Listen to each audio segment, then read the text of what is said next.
dönecek. Birinci önceliğin aşı olduğunu düşünüyorum. Tabii diğer ekonomik konularda da bazı maddeler vardır eminim. Çünkü Türkiye Cumhuriyeti Sayın Recep Tayyip Erdoğan Cumhurbaşkanı neyi açıkladı?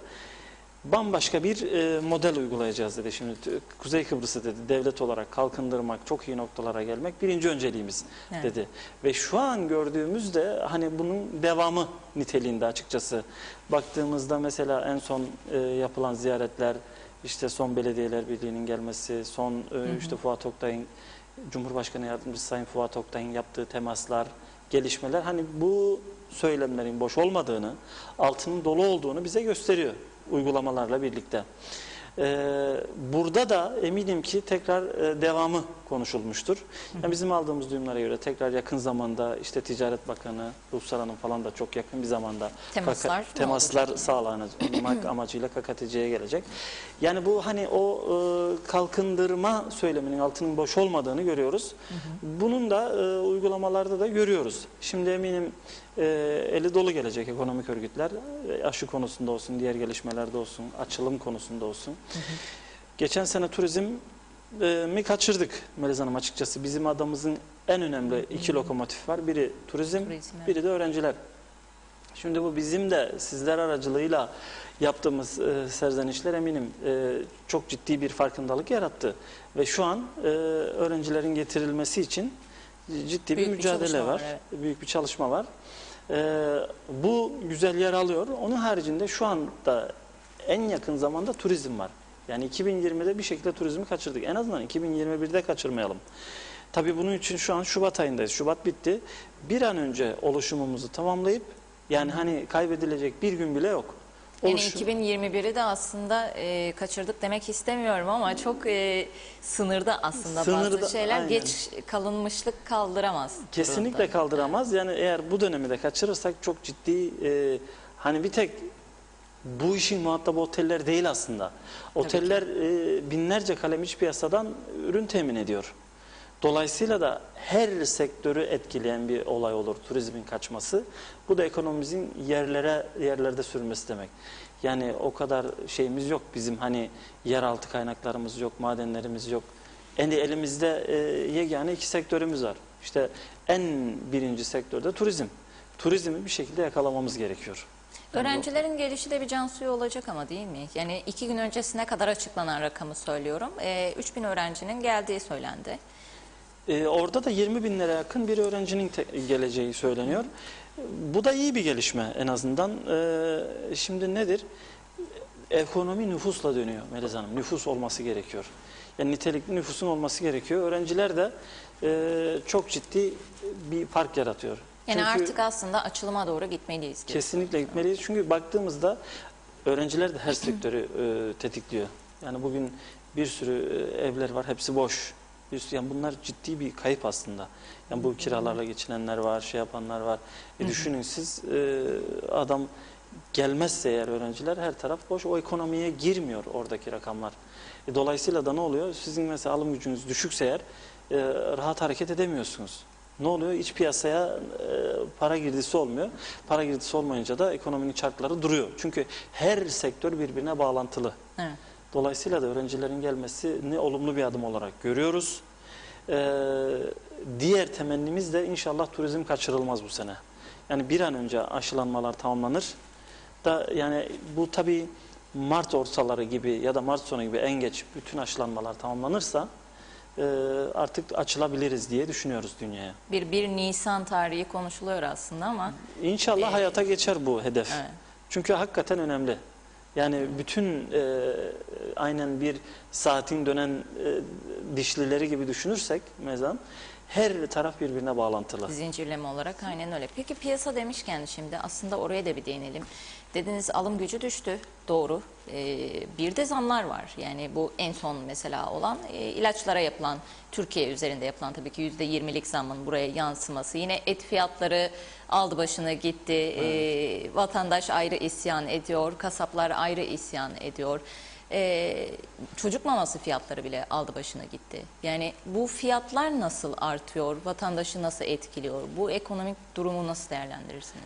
Ya bu tabii ki fiyatların artması hiç olumlu karşılamıyoruz. Maliyetleri ucuzlatmak gerekiyor aslında hocam. Yani burada zaten piyasa çok sıkıntılı.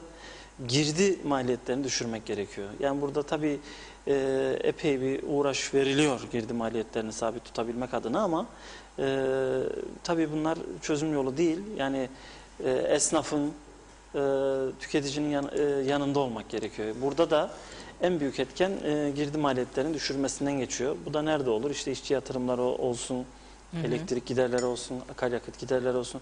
Bunlar eğer bir noktada tutulursa en azından o maliyetlere fazla yansımaz. Tabii gene dönüp dolaşıp bu aslında açılıma geliyor. Yani açılınmadığı için mesela düşünün siz ki bir tırın işte İstanbul'dan alınıp buraya gelmesi normal zamanda işte 5-6 bin TL ise şu an 10-12 bin TL, 13-14 bin TL gibi bir rakamlara denk geliyor. Dolayısıyla sadece nakliyeden %100 fark ediyor.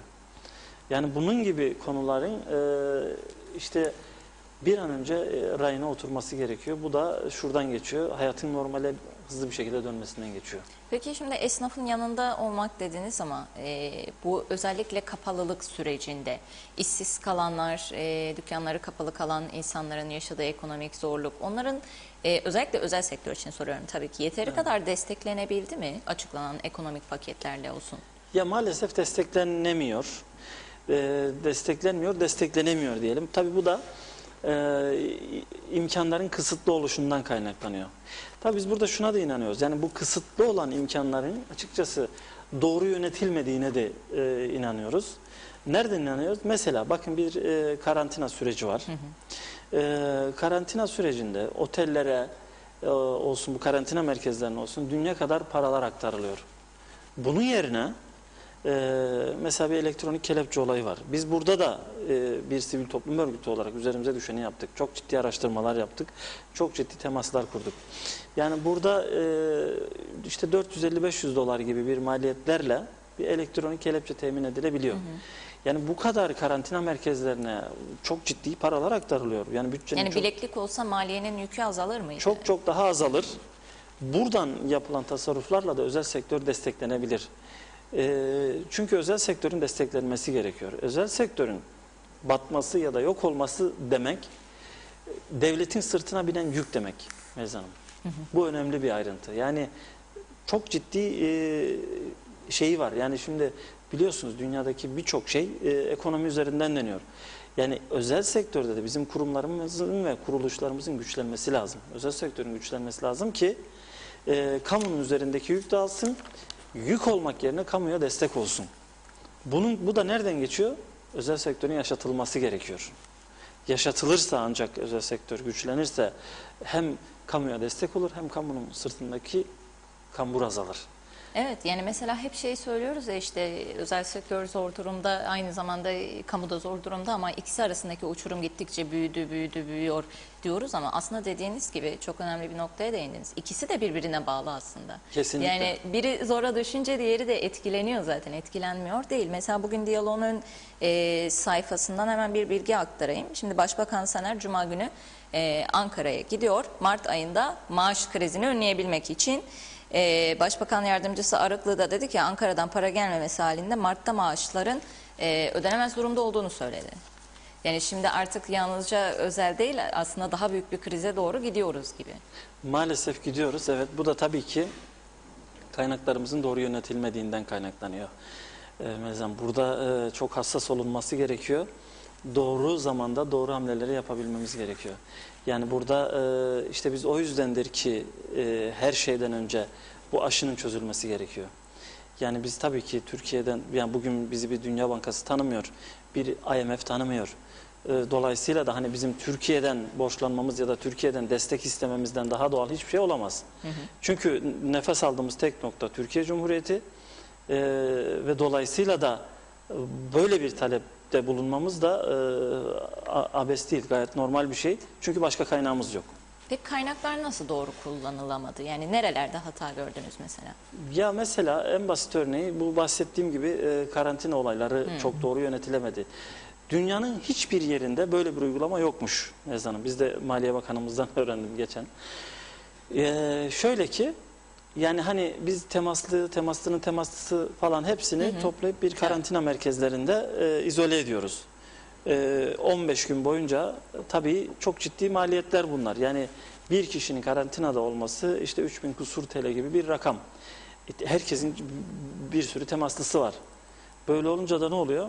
İşte birçoğu kaynağın Maliyet oraya maliyenin üzerine binen yük arttıkça artıyor. Dolayısıyla da ne oluyor?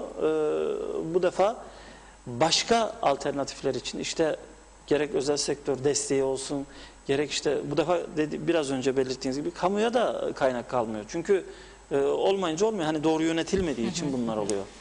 Yani oraya aktarılması yerine aslında bir bilekliğe aktarılsa çok daha kolay.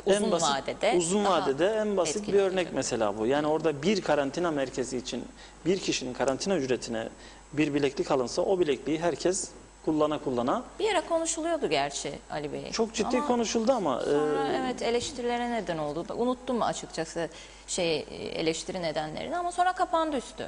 Aynen öyle. Yani bunun bir an önce hayata geçirilmesi gerekiyor. Ha bir de bu süreç de geçici bir süreç aslında. Yani bu sonuçta ömrü billah devam edecek bir konu değil. Ha burada zaten eğer Mart sonuna kadar bu aşılanma süreci tamamlanırsa hayat bir şekilde normale dönecek. Ve artık ondan sonra da tekrar hızlıca bir toparlanırız, yani toparlanmamız gerekiyor açıkçası. Hani böyle siyah tablolar Biraz çizmek. daha geç kalınmışlığı kaldırır mı peki bu ekonomi, bu ülke? Kesinlikle kaldırmaz. Bir an önce toparlanmamız gerekiyor. Çünkü Yani artık mesela bir sene daha öğrenci ve turist gelmese ne olur? kesinlikle kaldıramayız. Çünkü zaten yani şu an 10.000'e yakın kapanan iş yerleri var. Yani bugün baktığımızda çok ciddi bir rakam. Ki artmıştır bile o rakam Daha da aslında. artmıştır. Dolayısıyla da artık böyle bir kapanma süreci veya bir erteleme sürecini falan daha hiçbir şekilde kaldıracak durumu yok ekonomimizin. Yani o yüzden de ivedi bir şekilde önlemler alınıp işte bu aşılanma süreci olur vesaire gibi şeyler tamamlanıp turizmi özellikle yakalamamız gerekiyor. Bakın Güney mesela rezervasyonları almaya başladı. Evet. Bu çünkü başka çıkar yolu yok. Yani bir ada ülkesiyiz. Turizmden başka başvuracağımız nokta yok. Dolayısıyla da ivedi bir şekilde toparlanmamız gerekiyor. Başka şansımız yok çünkü. Evet, peki İŞHAD olarak özellikle ekonomik anlamda soruyorum ama genel anlamda da tabii ki cevaplayabilirsiniz. Bu sürecin atlatılmasına yönelik önerileriniz nelerdir bunların dışında? Yani yeni bir öneri paketi hazırladınız mı mesela? Çünkü sürekli hazırlıyorsunuz biliyorum. Aynen. Şu anda öyle bir paket hazırlığı var mıdır? Ya biz İŞHAD olarak hani biz şimdi bazıları vardır böyle eleştirir. Hep yapılanı eleştirir. Biz yapılanı eleştiren noktasında değiliz mesela. Biz kendi çözüm önerilerimizi de sunuyoruz. Biz mesela demiyoruz ya bu bardağın yarısı boş, bardağın yarısı dolu demeyi tercih ediyoruz. Ama şunlar da olsa daha iyi olur gibisinden yapıcı önerilerimizi de dönem dönem sunuyoruz ilgili mercilere. Tabii şu an en önemli konu özel sektörün yanında yer alınması gerekiyor. Yani rahatlatılması gerekiyor. Yani bu hani yapılmıyor mu? Yapılıyor. Yapılan şeyler de var ama böyle daha altı dolu, içi dolu, yaşatılabilir, uzun süreli, uzun soluklu düşünülebilecek işte kredi olur, hibe destekleri olur. Özellikle hibe desteğinin bir şekilde kaynak bulunup sağlanması gerekiyor. Çünkü çok ciddi kayıplar var özel sektörde. Ve bunu mesela diğer gelişmiş ülkeler, Türkiye Cumhuriyeti, İngiltere gibi gelişmiş ülkeler bunu uyguluyor. İngiltere özellikle esnafların, iş yerlerinin çok ciddi kayıplarını tolere ediyor. Özellikle Türkiye işte bu restoranlardır, şu an hani bu pandemi sürecinde çok ciddi eksiklikleri olan yerler için çok ciddi hibe şeklinde destekler sunuyor. Çünkü rekor rakamlara ulaşıldı. Özellikle İngiltere'de de son 5 ayın mı 6 ayın mı ne en yüksek işsizlik oranlarına ulaşıldığı açıklandı dün mesela. En azından devletleri çalışıyor diyelim. Ya devlet şeyini göstermesi lazım. Bu zamanda göstermesi lazım. O hani devlet bir baba olgusu, bir şey olgusu var ya mesela. Şimdi o bu dönemde devreye girmeli. Ama biz gene erken seçim konuşmaya başladık Ali Bey. İşte maalesef o da bizim kanayan yaramız. Yani biz hani Aslında hep aynı gemideyiz. Hepimiz aynı gemideyiz. Yani bu gemi batarsa hepimiz birden batacağız. İnsanımızın bunu fark etmesi gerekiyor. Erken seçim oldu diyelim. Ne değişecek? Yani hani Ali değil Veli otursa o koltuklarda ne değişecek? Yani şartlar ortada zaten. Yani hani bu şartlarda kim ne yapabilir? Yani bu zaman şu an birlik olma Birlik zamanıdır. olma zamanı, kesinlikle. Mezam. Yani hani böyle erken seçimde oldu budu işte bölünme ya da parçalanma değil. Kim ne biliyorsa, kimin neyi varsa koyması lazım ortaya ki bu toplumsal dayanışma ruhu içerisinde ancak biz bu zor zamanları geçirebiliriz. Yani işte seçimdi, işte maalesef biz bunları görüyoruz. Yani hani gerek siyasi partilerimizin içindeki hareketlenmeler olsun, gerek meclisteki hareketler, yani bunları görebiliyoruz. Ama bunlar bize hiçbir şey kazandırmaz. Bunlar aksine bizden çok şey götürür. Bunları bir kenara bırakmamız lazım ve birlikte olup böyle bir mücahit ruhuyla hareket etmemiz lazım artık. Evet, güzel bir mesaj verdiniz. Dediğiniz gibi birlik ve beraberlik, beraberliğin en önemli olduğu zamanlardan geçiyoruz aslında. Peki şimdi seçim falan demişken şey de sormak istiyorum. Böyle bir dönemde bu atamaları, görevden almaları, bu durumları nasıl değerlendirirsiniz? Ya şimdi tabii ki her parti kendi ekibiyle yürümek istiyor. Bu da gayet normal. Olması gereken ama tabii burada bizim hep savunduğumuz bir konu var. Ehli olan kişilerin ilgili mercilere gelmesi gerekiyor. Yani işte sırf partilidir diye, sırf bizdendir diye bazı insanların oraya gelmesi değil, işe hakkını verecek insanların orada bulunması gerekiyor. Temennimiz bu atamaları yapılırken bunlara dikkat edilmesi açıkçası. Eğer işi ehli olan kişiler atanırsa ilgili mercilere en azından oradaki kurumlar güçlenir ve daha toplum için faydalı işler yapılır. Temennimiz o yönde, beklentimiz o yönde açıkçası böyle atamalardan sonra. Evet, şimdi hibe desteği dediniz. Onun altına çizdik. Bizde de hibe desteği değil de şey yapıldı. Bu çeklerle ilgili kredi faizi ertelemesi, o kararları nasıl buldunuz? O kararlar doğru kararlar diye ama yeterli mi? Değil. Doğru kararlar olduğunu düşünmekle birlikte yeterli değil. Burada açıkçası tam da bu noktada Merkez Bankası devreye girmeli. Yani bu çekler, tabii ki çeklerin dönmesi bu sefer de ekonominin çarklarını döndürmüyor. Halbuki bu çeklerin bir şekilde karşılığı olacak ama biraz zamanla olacak. Bunu böyle Merkez Bankası düşük maliyetlerle fonlarsa eğer en azından ekonomide durmaz, devam eder diye düşünüyorum. Evet, aşılara isterseniz değinelim biraz. Yani değindik ama üstü kapalı geçtik gibi oldu. Bu aşı konusunda sizce yani en önemli nokta tamam aşılama ve bu şekilde bir açılıma doğru gidebiliriz. Ama şu an bu aşılama prosedürünün hangi level'ındayız sizce? Daha başında mıyız yoksa diğer ülkeleri yakalayacak durumda mıyız? Yoksa hala bir plansızlık ortamı mı var aşılarla ilgili? Ya aşılarda aslında hiç de fena gitmiyoruz. Yani dünya standartlarına baktığımızda İyi gidiyoruz. iyi. Şu an dünyada 208 kusur ülke var. Yani 208 ülke var. Biz burada 130 ülkeye daha hiçbir şekilde aşı ulaşmamış. 130 ülkeye hiç Hiçbir ulaşmadı. şekilde ulaşmamış. Yani baktığınızda biz iyi bir noktadayız aslında aşı konusunda. Ama tabii nüfusumuz da çok büyük değil açıkçası. Hani burada tabii anavatan Türkiye Cumhuriyeti'nin ciddi katkıları var. Ya bunu küçümseyemeyiz bu katkıları. Ama tabii hayatın normale dönmesi adına en az bir nüfusun %60'ı, %70'inin aşılanması gerekiyor. Bunu da bir şekilde, hızlı bir şekilde başarır da eğer hayata geçirebilirsek çok daha iyi olur. Yani aşı konusunda aslında baktığımız zaman çok kötü değil durumumuz. Daha iyi olabilir mi? İnşallah anavatanın desteğiyle kısa sürede iyi olursa çok daha iyi olur. Yani Rum tarafından da şu an aşı konusunda iyiyiz. Yani Rum tarafını biliyorsunuz. Yani vaka sayısına göre oldukça iyiyiz. Oldukça iyiyiz. Evet. Aşılanmada da yani şu an onlar da böyle 70-80 binlerde falan. Yani baktığınızda biz de aşağı yukarı o rakamlardayız. Ama onlar bizim 4 katı nüfusumuza sahip. Yani biz baktığınızda onlardan 4 kat daha öndeyiz aslında. Yani dolayısıyla da bizim daha erken açılmamız gerekiyor açıkçası.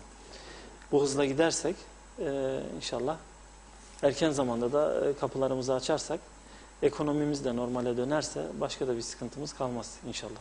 Evet, umarım aslında en kısa sürede diğer ülkelerin de bahsettiği bu aşı karnesi konusuna erişebiliriz. Aslında onu sormak istemiştim. Yani seyahat için bir aşı karnesi şartıyla ülkeler arası kolaylıkla giriş çıkış yapabilme uygulaması. Mesela şu an kapılarını çoktan açan ülkeler var. Baktığınızda Dubai'ye falan, Dubai şu an arkadaşlarımızın çoğu şu an Dubai'de tatilde, hani biz o karantina döneminde falan. Baktığınızda sosyal medyadan hep bunları görebiliyoruz.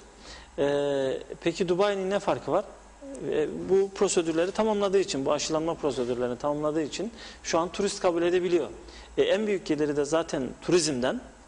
Böyle olduğu için de kapılarını açtı mesela şu an turizme. Dolayısıyla da bizim de o noktada olmamız gerekiyor.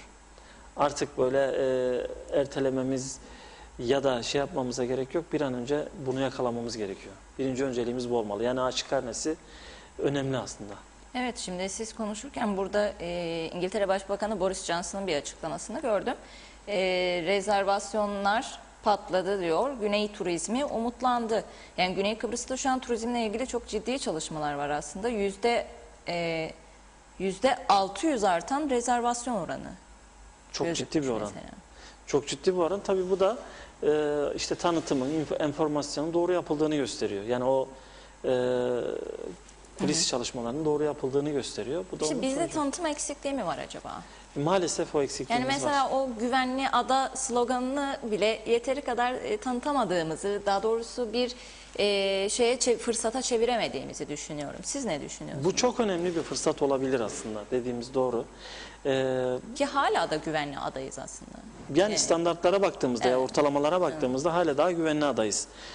Bu bir avantaja çevrilebilir. Özellikle turizmde ciddi bir avantaj olabilir.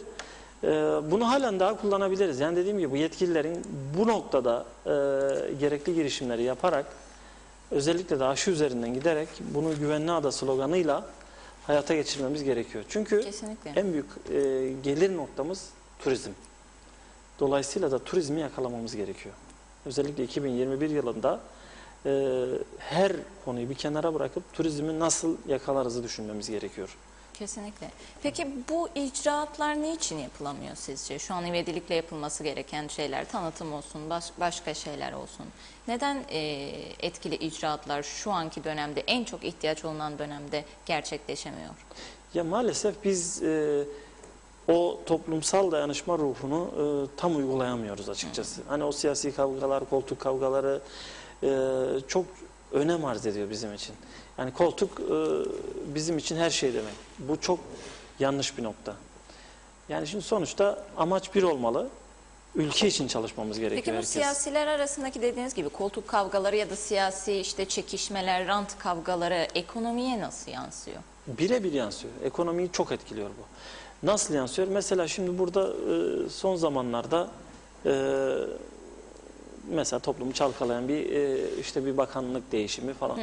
Yani hani bunlar çok etkilememesi gerekiyor. Yani asıl olan devlet, asıl olan ülke politikalar. Yani kalıcı ve kurumsal devamlılığı olan politikalar olması gerekiyor. Bu da nasıl olur? Ahmet olmaz Mehmet olur. Yani ne olacak? Oradaki o izlenen politikanın kalıcı olması gerekiyor. Hani çok da kişiye bağlı olmaması gerekiyor. Yani bugün turizm, herkes bilmeli ki ülkenin can damarı turizm olmalı. Hani bu tanıtımlar, bu açılımlar, yani turizm için birinci öncelik olmalı. Çünkü birçok artçı sektörü var turizmin. Yani bugün bir oteller canlanır, bir tek oteller canlanmıyor. Hayvancılık canlanıyor, tarım canlanıyor. Ona bağlı olarak tabii ki paydaş sektörler işte hepsi. tedarikçiler ticareti canlandırıyor. Yani dünya kadar firma otellere mal temin ediyor. Gerek hayvansal gıda olsun, gerek normal gıda olsun. Yiyecek, Yani içecek, ulaşım, acenteler. Evet. İşte otellerde çalışan dünya kadar insan gene ekonomiye çok ciddi katkılar sağlıyor. Yani dolayısıyla da bu her tarafı etkiliyor. O yüzden de ülke politikası olarak turizmi ivedi bir şekilde gündemimizin birinci maddesini alıp nasıl daha iyi noktalara getiririz düşünmemiz gerekiyor. Bu birinci önceliğimiz olmalı. Çünkü diğer türlü can damarımız birinci turizm zaten. Turizm olmazsa diğer sektörlerin hiçbiri olmuyor maalesef. Evet. Şimdi Ekonomik Örgütler Platformu'nun Sayın Fuat Oktay'la görüşmesinden sonra yaptıkları açıklamalar var aslında. Kısa kısa onları size aktarıp yorumlamanızı rica edeceğim. Mesela Kıbrıs Türk Sanayi Odası Başkanı Candan Avunduk görüşme sonrasında dedi ki ekonomik durumla görüştük. aşı programlanması ile ilgili çok yoğun çalıştıklarını, Türkiye Cumhuriyeti'nin aşı programlamayla birlikte Kuzey Kıbrıs Türk Cumhuriyeti halkının da aynı paralelde yoğun çalışmalar içerisinde olduklarını aktardı. Önümüzdeki günlerde bununla ilgili güzel gelişmeler olacağı sinyalini verdi. Kesinlikle. Yani Türkiye'den bir artık bilemiyorum miktarını ama bir aşı daha gelecek gibi mi gözüküyor sizce? Aşı gelecek gibi gözüküyor. Bu açıklamalardan onu anlıyoruz. Çünkü Sağlık Bakanı Ünal Üstel, yeni Sağlık Bakanımız Ünal Üstel de geçenlerde söyledi. Türkiye ile çalışmalarımız istişare içerisindeyiz dedi. Aşılarla ilgili konuşacağız dedi. Umarız gelir. Ya aşı zaten dediğimiz gibi hani birinci öncelik aşı olmalı ki hayat normale dönsün. Eğer aşılama prosedürleri tamamlanmazsa maalesef bu uzun süre alabilir. Ki aşıyı hani gerektiği zaman da özel sektörden de destek alınabilir aslında. Yani sonuçta bu bir yardım etmeye hazırız çağrısı yardım etmeye hazırız. aslında, Yani evet. biz gene de hazırız açıkçası. Hani bu sonuçta alınması gerekiyor. Yani gördüğümüz kadarıyla bir an önce özel sektörden destek alınıp aşı temin edilmeli. Ki hızlanabiliriz Hızlanabiliriz. aslında. Yani şimdi mesela için. Yani illaki temin edeceğiz ama evet. Aynen. Çin'le çok ciddi temasları olan iş insanlarımız var. Ki biz de bunlardan biriyiz. Bizim de şu an Çin'de temsilciliklerimiz var. Yani oradan bu nedir? Bunun bir test süreci var. İşte Ankara'da şeyde hani bunun test edilip onaylanmasını sağlayan laboratuvarlarımız var. Orada test edilir 10-15 günde. Bu tamam mı? Tamam. Tamamsa bir an önce satın alıp adaya gelip bunlar yapılabilir aslında. Bunu yapabiliyor olmamız lazım. Evet yani aslında devletle işbirliği içerisinde yürütülebilir ama inisiyatif alıp hani biz bunu çok süre denedik. İşte Sağlık Bakanlığı ile görüştük ettik. İnisiyatif alınıp bu hayata geçirilmeli. Çünkü diğer türlü maliyetler çok daha ağır. Hani bu erteleme olsun. Eğer biraz daha işte biraz önce konuştuğumuz gibi biraz daha oyalanılırsa hani bu 2021 yılı da eğer kaçırılırsa bunun çok daha büyük sonuçlar olacak. Çok daha büyük olacak gibi evet. gözüküyor. Umarız olmaz tabii. Olmaz. Sayın Avund'un yeni açıklamasıyla devam ediyorum. Demiş ki özellikle ülkemizdeki sanayinin gelişmesiyle ve ihracatın gelişmesiyle ilgili sanayicilerin ihtiyaç duyduğu Türkiye Cumhuriyeti katkı ve desteklerinin neler olabileceği oldu dedi. Kıbrıs Türk İnşaat Müteahhitleri Birliği Başkanı Cafer Gürcafer'in de bir açıklaması var. Aşı programı ile ilgili görüştüklerini ve en önemlisi de ekonominin ayağa kaldırılması hususunda toplantının çok verimli geçtiğini söyledi. Ekonomi zaten her şeyin başı ekonomiden dönüyor. Evet. Yani şu an hani bu çarkların durma noktasına gelmesi de zaten ekonomiyle alakalı. Yani bugün ekonomik örgütlerin bu ziyareti hakikaten çok çok önemli. Yani oradan alınacak geri dönüşlerle birlikte inşallah bir an önce bu ekonomik çarklar tekrar dönmeye başlar da şu an biraz önce bahsettiğimiz gibi bu sorunlar çok daha uzun süreli etkilemez bizleri. Çünkü bu çok önemli bir nokta. Yani Cafer Başkan'ın belirttiği de sanırım bu konu. Evet, bu ziyaretler de aslında program başında söylediğimiz gibi oldukça sıklaştı. Arttı önce belediyeler olsun, ekonomik örgütler olsun. Umarız dediğiniz gibi çok faydalı olur bizler için. Nerede kalmıştım? Kıbrıs Türk İnşaat Müteahhitleri Birliği Başkanı Gürcafer'in açıklamasını aktardım. Ticaret Odası Başkanı Turgay Deniz'in bir açıklaması var. Hep birlikte Kıbrıs'ın özellikle ekonominin ayağa kalkması, ekonomik çarkların dönmesi ve Kıbrıs'ın kendi ayakları üzerinde duran bir ekonomiye sahip olması için çalıştıklarını görmekten Ekonomik Örgütler Platformu olarak son derece memnuniyet duyduk dedi Sayın Fuat Oktay'ın ekibiyle birlikte. Turgay Deniz aşı konusunda Türkiye Cumhuriyeti'nin bugüne kadar gelinen süreçte aşıları hep temin ettiğini ve de temin etmeye de devam edeceğini vurgu yaptı. Başka atlayarak okumaya çalışıyorum bir yandan da. Teşekkürlerini sundu. Dima Çaner'in de bir açıklaması var. Yine Otelciler Birliği Başkanı. O da dedi ki pandemiden çıkış yöntemiyle ilgili değerlendirmelerde bulunduk. Aşılama programını konuşma fırsatı bulduk dedi. Ve aşı çalışmasının sonuna gelindiğini söyledi. Mart ayı ile birlikte de aşılamanın hızlanacağını, kısa bir süre içinde nüfusun büyük bir çoğunluğunun aşılanabileceğini söyledi aslında. Çok önemli bir şey. Sizin de vurgu yaptığınız nokta işte aşı ve özellikle o konuda görüşmüşlerdir demiştiniz. Aynen öyle. Şimdi burada Zaten şöyle bir nüfusun %50'si 60'ı falan aşılanırsa zaten artık o şey dağılır. Hani o bulutlu ortam dağılır mesela. Ondan sonra artık insanlarda böyle bir rahatlama olur ve tekrar bu ekonominin çarkları dönmeye başlar. Diğer taraftan ziyaretler konusu, şimdi bizim dediğim gibi destek alacağımız bir yanı başımızda çok büyük şeyler başarmış bir Türkiye Cumhuriyeti var. Hı hı. Bakın mesela bir e-devlet konusu olsun, bir elektronikleşme olsun. Bunları Türkiye Cumhuriyeti çok güzel bir şekilde başarmış bir noktada. Belediyecilik konuları olsun. Türkiye'de de mesela belediyecilik çok çok ileri noktada. Hani bu bilinen şeyleri tekrar oradan bir destek almamızdan daha doğal bir şey olamaz. Hani böyle durup da Amerika'yı baştan keşfetmeye gerek yok mesela. Orada uygulanan modelleri, başarılı olmuş noktaları, kendi dokumuza uygun, kendi hayat standartımıza ve yaşam şeklimize uygun olan modellemeleri alıp biz kendimize uydurmamız gayet normal. Dolayısıyla da hani şu son zamanlarda artan ziyaretleri ben aslında çok önemsiyorum. Neden önemsiyorum? Çünkü orada uygulanan bazı modeller var. Başarılı da olmuş. Gördüğümüzü alalım. Hani durup neden da uygulayamayalım? neden uygulamayalım? Hani baştan sıfırdan bir şeyi keşfedip uygulamak zordur.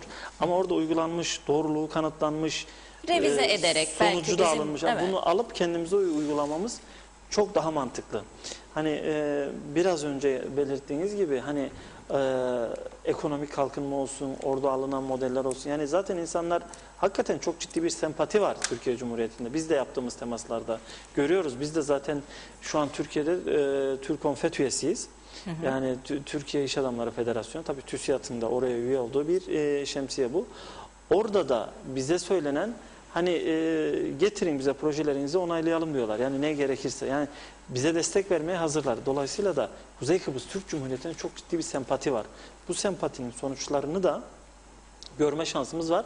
Nasıllar? İşte böyle sık sık gitgellerle, ziyaretlerle, dediğimiz gibi oradaki güzel modelleri alıp kendimize uygulamamızda çok iyi noktalara gelebiliriz. Ziyaretler beni umutlandırıyor. Aslında Kesinlikle. kısacası. Aynen, Birazcık aynen. yorumlara da yer verelim Ali Bey. Ali Öznur Çalban, iyi yayınlar dilerim. Gerçekten battık. Aras'ta esnafı kan ağlar, turist olmazsa iş de olmaz. Bizler 13 aydan beri kapalıyız dedi.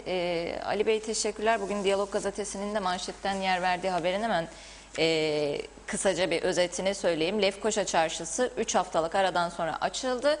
Ama esnafın yüzünü güldürecek bir hareketlenme olmadı. Para yok başlığıyla da aktarıldı. Yani aslında açılma süreci, kapalılık süreci, artık her şey birbirine girmiş gibi. Ya şimdi bu ekonomik Kapalıyken hadi dükkan kapalıydı. Açıldı, kapıyı açtın da müşteri yoksa sen gene kapalısın. Gene kimse, yani şu an öyle bir Şu kötü an dönemdeyiz çok- ki evet, evet. dükkanlar, iş yerleri açık ama hani Ama açıldı mı? siftah yapmadan Evet. kapadan çok iş yeri var. Mesela bu ekonomik Maalesef. yıkıntı maalesef Ali kardeşimiz de Arasta bölgesinde hakikaten oralar da çok sıkıntılı. Yani inşallah bir an önce turizm açılmalı ki gelsin, yani güneyle sorunsuz geçişler olmalı. Ve bir an önce hayat normale dönmeli. Bunun da birinci önceliği bu aşılama kampanyalarının sonuçlanmasından geçiyor açıkçası.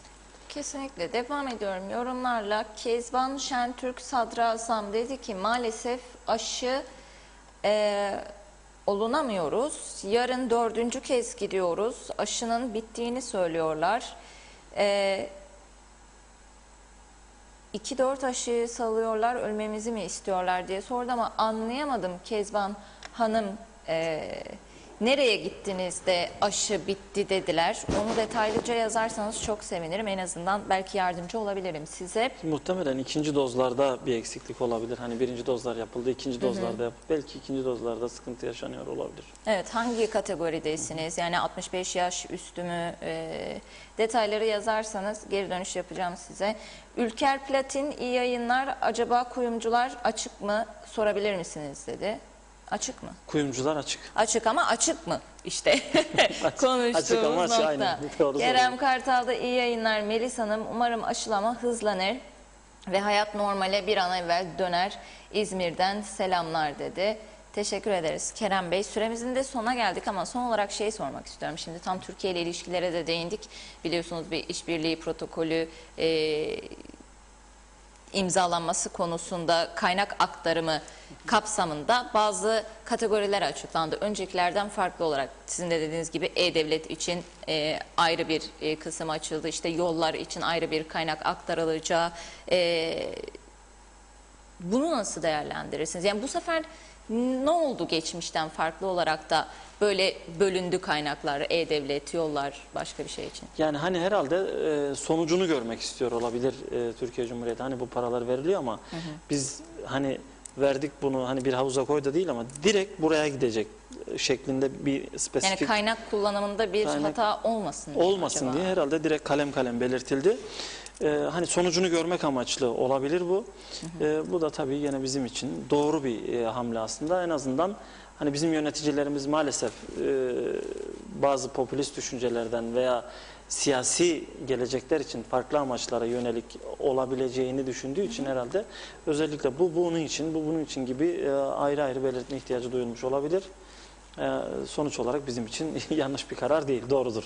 Evet, peki. Çok teşekkür ederiz. teşekkür Değerli ederiz görüşlerinizi Mevlam. bizimle paylaştığınız için süremizin sonuna geldik. Umarım en kısa sürede yine bir program daha yaparız Ali Bey. Sevgili izleyenler, gün ortasının bugünlük de sonuna geldik. Yarın yine aynı saatte yeniden görüşünceye dek şimdilik hoşçakalın.